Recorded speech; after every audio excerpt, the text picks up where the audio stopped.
Salutations, everybody. It is Matty here today, sitting down to talk about our favorite Fallout.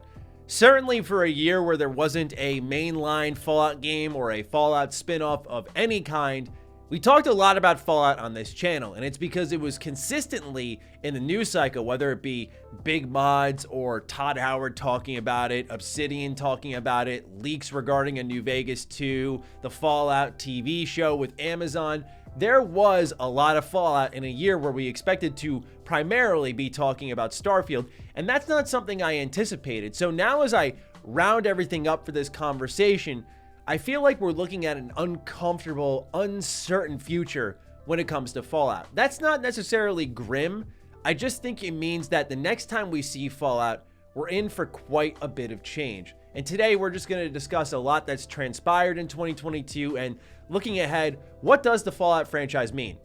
It's also going to be me venting a lot. I need these types of videos for my mental health, so I'm sorry. You got to deal with it. Anyway, ladies and gentlemen, if you're new here and you're into Fallout, you're in the right place. Consider subscribing. With that, let's dive in, talking about Fallout 76 off the rip here, because I feel like 76 is the game we need to take an honest look at as potentially the roadblock to future games. Right now, it still is being supported. The Nuka World Tour update is coming out, and this is one that has been said to be quite good compared to previous updates for 76. And that is honestly awesome to see, because I want this game to succeed. You have no idea how bad I want to have a game where when I say, oh, I want a Fallout fix, it's right there. Like, that is all I dream of. It's in this weird reality here where when I want an Elder Scrolls fix, I just go to ESO. It's like, oh, this is great. I love this. Okay, anyway, on to the next thing. But with Fallout, I go back to the old games. Whereas I love hearing that some of the new updates, some of the new changes coming in have been good. We want that type of stuff for this game because I want it to succeed. But the reality is, according to documents exchanged during the Activision deal with Xbox, is that Fallout 76 is under the qualification of a, quote, small community, end quote.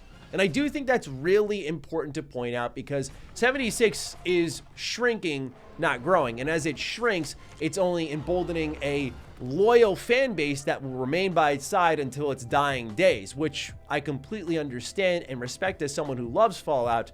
But this game, unfortunately, is not growing. I would say the words stabilizing and shrinking would be the most fair. But it is growing in its support by developers, and hopefully in turn it will grow as a video game. You know, fingers crossed for a little bit of a damage rebalance. That would be sorely needed, 4 years ago. But anyway, 76 does serve as that primary roadblock, and we have to acknowledge where it's at, and it is still being supported. There are developers still being hired for it. Within the last year, we saw Bethesda add 011 into the support crew for 76, so there is value there, and there certainly is with the trifecta of monetization, and I do have it on good authority. 76 makes good cash.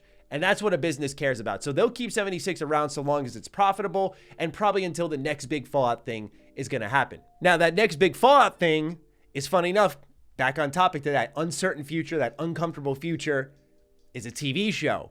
Note how we're starting off this conversation, and I haven't got into the single-player games. I've talked multiplayer, and I've talked a TV show. That's where we're heading right now with Fallout. And I do think that Bethesda is also wise in this regard to realize that if they produce a really good TV show, that they could have what I call the CD Projekt Red effect, where we saw what happened when the Witcher Netflix series dropped and then The Witcher 3 just spiked enormously in player count, higher than its actual launch day. The same thing happened with Cyberpunk, propelling CD Projekt Red after Edgerunners into their best Q3 in the history of the company. That is really, really interesting to see. And I imagine all of these businesses out there with wonderful IP are licking their chops, just thinking about the cash that could be made years down the line. If they just have a good show, it'll boost their game from years ago. What a crazy concept when you make something good. So I imagine Bethesda does have a similar mindset here. Let's focus our efforts to make a good show here because it's a win-win for them. If it just grows the interest in the Fallout franchise, that's awesome because there will still be interest in it down the road. However, the double whammy could be if Bethesda does have a great show, it grows Fallout, and you see that 76 player count grow. Now, here's where the problem lies in that, if you were to ask me and other fans of single-player Fallout games, is I do fear that the new Fallout fan coming in from the show, whatever the show identifies Fallout as well, is also something of great concern, because will it represent what Fallout is properly? And I imagine with Bethesda Game Studios executive producing, it should. But whatever it represents, they bring that audience to the latest Fallout game being 76, and they think that's what Fallout is. And I think 76 lacks a lot of the key DNA and design components that make a Fallout game tick. And that could just lead to people expecting a different style of Fallout game. And when the remaster hopefully drops, you'll get confused people thinking, what is Fallout 3? Why are you remastering that? Where's the online component to Fallout 4? Why are you just doing a next-gen update for that? That's, I fear, because the world is much bigger than any of us gamers realize, and we don't recognize how our very popular thing does not matter to the masses for a long, long time. And that these shows are important because they bring those masses into these things that are popular, but maybe not as popular as we think they truly are. So I do, again, wonder how that could go. So that's the current status of Fallout in the terms of what's happening now. What's happening now are shows and multiplayer. What I'm hoping is also happening is the remasters, but I'll spare you all that one. Let's focus on what could be coming. You see, there's been a lot of expressed interest, leaks, and discussions on a new Fallout game coming from Obsidian. Obsidian specifically has expressed interest in making another Fallout game. CEO of Obsidian, Fergus Urquhart, has in fact gone on record as to saying in 2022, before he rides off into the sunset, aka leaving the company, he'd like to work on one more Fallout game. And look, he's the man at the top, right? So calling that shot is huge. But what's even more important is Fallout New Vegas. Fallout New Vegas, as many of you are already aware, is known by the community as the de facto Fallout experience. Like, if you want to point someone to get that vibe of an original Fallout game with the choices that a Fallout game should have, with the modernized mechanics from BGS found in Fallout 3, you point them to Fallout New Vegas. I personally am a Fallout 3 guy, but I have a lot of love for New Vegas, and that's because the director at the top, Josh Sawyer, is the one who managed this whole project, and he has a wonderful grasp of what makes a Fallout game tick. One of the big questions when Bethesda was brought into Xbox, where Xbox now owns Fallout as an IP, and they have Obsidian, who can work on the Fallout IP again just by the will of Xbox, which is insane to think about. Who better to put to task on a new Fallout game, presumably New Vegas 2, than Josh Sawyer? And it was quite relieving to hear in an interview when he was going on a press tour when it came to Pentiment. He appeared on Kinda Funny and did say that he is interested and open to doing another Fallout game. This was crucial to hear, I think, for myself and many other Fallout fans. Why is that, you may be asking? It's because when Josh went to go work on Pentiment, this was after years and years and years and years of working on big games with big teams, and he scaled down to something with Pentiment, which was more of a passion project, a smaller team there.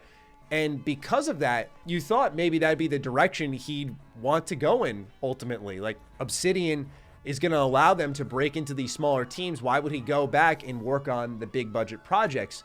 Because that's more complicated, and there's a simplistic nature to designing a game with a tighter team. There's less chains of command, where when I did my interview with Josh Sawyer over on Defining Duke Ultimate, we walked through the development process of Pentiment, and he talked about how, you know, for example, Pentiment was a 13-man team. He said sometimes that's just the size of your art team, so that chain of command for that division alone, there's a lot of bodies to go through. So I thought maybe it would be a lost cause, but he is interested in that. So you have Obsidian as an interested party. You have the right director interested. It's really about Bethesda being willing to play ball. And I have to imagine, and this is just speculation, but I have to imagine there's a bit of coercing going on with Xbox and Bethesda to get Bethesda to release the Fallout IP to Obsidian for a video game here, because there is too much to gain. And I don't say this is just a diehard Fallout fan who wants to see a New Vegas 2. There is just too much to gain as a business, which is what matters most for Xbox. And they're trying to do it in a way that I imagine won't step on toes. Maybe some type of co-development partnership. I'm not sure how it shakes out, but there is no doubt in my mind that these conversations are happening. Not just because I think so, but My good friend Jeff Grubb had leaked as much. Yes, much earlier in the year, Jeff Grubb had said that there are conversations happening with Obsidian and Xbox and Bethesda, and the term being used was Fallout New Vegas 2. And those are words that many Fallout fans have been dying to hear, although I don't think they will come close to calling it New Vegas 2. They will likely put it around a setting of some kind again, just to indicate that it is not a mainline entry and that that'd be what Bethesda Game Studios works on. Speaking of which, Obsidian isn't the only one in the equation. It was this year that we learned, coming after Elder Scrolls 6, which is still many years away, that Fallout 5 is next for Bethesda. So what this year did provide to us is a sort of timeline where I imagine Elder Scrolls 6 might come out 2027, the earliest, probably realistically 2028 or 29. And that means that Fallout 5's in the early 2030s at best, and that you need to find a solution between now and then. And what that could be are a number of things. Of course, we have Obsidian, who we just showed. They are working on The Outer Worlds 2. They're working on Avowed, so they're quite busy, but by the time they free up, and they have multiple teams, so they could start working on Fallout a lot sooner than Bethesda could, like by 2025 even, which is definitely a more exciting premise than waiting till like 2032. Whereas you have to find a solution in the now, potentially with remasters or a next-gen update. This is the latest move for Bethesda in the Fallout IP, where we learned during what was a very lackluster celebration for the 25th anniversary that Bethesda Game Studios would be releasing a free next-gen update for Fallout 4. And I did find it interesting because when you read through the description on what's coming for the game, it's kind of funny to see that that's pretty much what Bethesda was charging us for when it came to the anniversary edition of Skyrim. But I think, again, it just goes to show that people will always pay for Skyrim. I think after 76, Bethesda's a little more cautious on what they want to charge people for when it comes to Fallout. But otherwise, it has been a very busy year for this IP in the terms of conversation, in the terms of interest, and there is almost this dream roadmap laid out before us that it seems like Xbox is inching towards. When you listen to the murmurs, you see what these companies are saying, you look at the roadmap, like, okay, the end of the roadmap is Bethesda Game Studios in the 2030s working on Fallout 5. What comes before that? Probably an Obsidian spin-off, just to get people in that Fallout spirit again. I don't think we'll ever go back to kind of what we had with Fallout 3, where it was like, boom, Fallout 3, it's DLC in 2009, and then 2010 arrives New Vegas. I don't think we'll get something in that kind of close proximity, but a couple of years apart would be absolutely wonderful for fans who are hungry for more content. And what comes before that would probably be some form of a remaster, because as much as I think that dream is dead because of the modding capability that Nvidia has shown off, specifically with Morrowind, where they pretty much showed the game being remade before our very eyes, which was just insane to see. But I'm going to put it bluntly, I think Xbox would be pretty big idiots to not at all do any type of remaster, especially when they've done, for example, remasters of Age of Empire 2. And I like that game a lot, but I'm just saying, like, that's not a money printer. A Fallout remaster is. And they did a remaster for Wasteland 1. Like, to me, it just is in Xbox's DNA to do this. It's a matter of time. So to me, that is the roadmap that this year has shown to me. And it's funny because, again, like I said at the top of the video, this was a year where we were going to mainly, I thought, be talking about Starfield.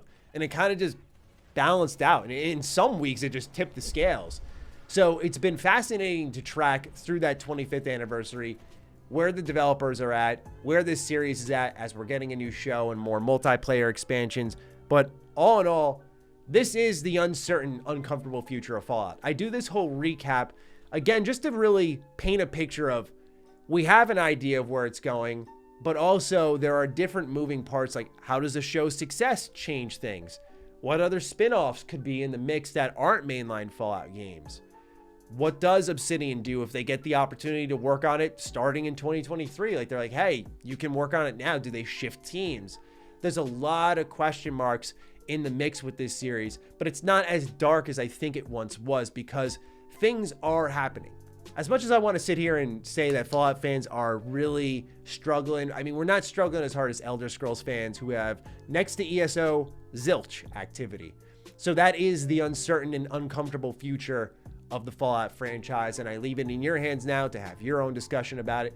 And I'm excited to read all of your thoughts down below, so do fire away. Other than that, follow me on Twitter, follow me on Instagram. Those links are in the description down below. And a big thank you to all the patrons, all the members who continue to support the hell out of the content here. Stay sexy, stay active. I love you all. Peace.